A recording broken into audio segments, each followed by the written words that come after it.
A história de José, olha, essa é uma daquelas narrativas que atravessam séculos e continuam tocando a gente. É uma jornada sobre ser traído, sobre resiliência e o mais incrível, sobre a ideia de que às vezes os nossos piores momentos podem ser na verdade o caminho para o nosso maior propósito. E para começar a nossa conversa, vamos deixar uma pergunta no ar. Uma pergunta que na verdade é o coração de tudo isso. E se um grande revés fosse a preparação para um retorno triunfal? Essa é a lente pela qual a gente vai olhar a jornada de José. E quem sabe, né, isso não nos ajuda a enxergar de um jeito diferente aqueles momentos em que a gente se sente injustiçado ou até esquecido. Então, vamos lá, vamos para o começo de tudo. Nossa história se inicia com o jovem, José. Ele é o filho queridinho do pai, sabe?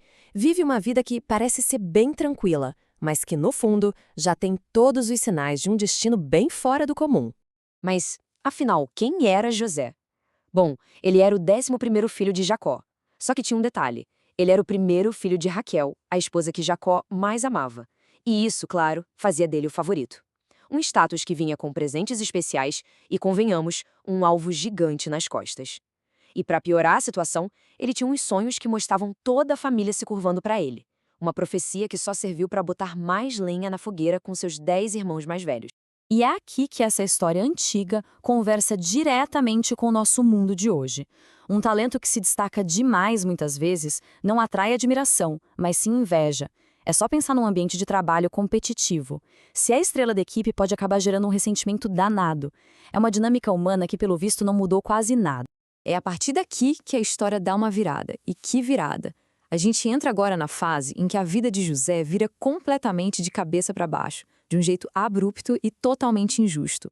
O que é realmente impressionante aqui é a velocidade com que tudo desmorona para José. A inveja dos irmãos vira uma conspiração. Daí ele é jogado num poço, vendido como escravo, levado para uma terra estranha, depois é falsamente acusado de um crime que não cometeu e, por fim, vai parar na prisão. E lá ele fica, esquecido por anos. É uma sequência de tragédias que parece não ter fim. E aqui está o ponto central. Como a gente reage quando tudo parece dar errado? O verdadeiro teste do nosso caráter não acontece sobre os holofotes, mas sim no escuro da injustiça. O grande desafio é conseguir manter a integridade, sabe? Mesmo quando parece que ninguém, absolutamente ninguém, está olhando. Isso nos leva a um período que é fundamental na história. Vamos entender como o tempo que José passou na prisão não foi só uma espera passiva. Foi, na verdade, um período muito ativo de desenvolvimento e de preparação. Esse quadro mostra um contraste que é fascinante. De um lado, a gente tem as circunstâncias terríveis, preso injustamente, esquecido por todo mundo, sem nenhuma perspectiva de futuro. E do outro lado, a resposta dele a tudo isso. Ele se manteve fiel, construiu uma reputação de confiança mesmo ali dentro da prisão e usou os talentos que tinha para servir outras pessoas. Ele simplesmente se recusou a deixar que a situação definisse quem ele é. A lição aqui é muito poderosa. Aquilo que parece ser um tempo perdido, um tempo de esquecimento, pode ser, na verdade, o campo de treinamento mais importante da nossa vida. José usou aqueles longos anos na obscuridade para aprimorar suas habilidades, se preparando para um futuro que ele nem podia imaginar ainda. E então, a grande virada acontece. A gente avança agora para o momento em que anos e anos de preparação finalmente encontram a oportunidade. E essa oportunidade muda o destino de José para sempre. A ascensão dele é tão rápida quanto foi a queda. Primeiro, aquela habilidade que ele cultivou na prisão, a de interpretar sonhos, é requisitada por ninguém menos que o faraó. Segundo, ele não só interpreta o sonho, como também apresenta um plano estratégico genial para lidar com a crise que estava por vir. E terceiro, o faraó reconhece a sabedoria dele e, da noite para o dia, nomeia aquele ex-prisioneiro como o segundo homem mais poderoso de todo o Egito. Isso nos mostra um princípio fundamental, né? O sucesso que todo mundo vê quase sempre nasce de uma fidelidade que ninguém viu.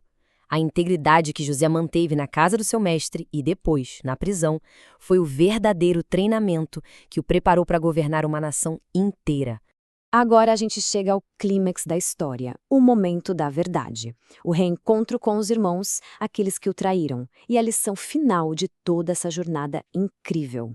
Esse versículo, ele é o coração de toda a narrativa. Cara a cara com os irmãos, José não busca vingança. Pelo contrário, ele oferece uma perspectiva de outro nível. O que eles planejaram para destruí-lo foi usado por uma força maior para o bem. O resultado? A salvação de inúmeras vidas, incluindo a vida deles próprios. Então, o que a gente aprende com essa jornada toda? Primeiro, que a nossa integridade é realmente testada sob pressão. Segundo, que ter paciência nos momentos de escuridão é fundamental. A história também mostra que o mal pode sim ser transformado em bem, que o perdão liberta e que nenhum tempo é perdido quando a gente usa ele como preparação. E assim, a gente volta para a nossa pergunta inicial, mas agora de um jeito mais pessoal, olhando para os nossos próprios desafios. Será que existe alguma área onde um aparente reverse pode estar nos preparando para um propósito maior? Essa é a reflexão final que a incrível jornada de José nos deixa.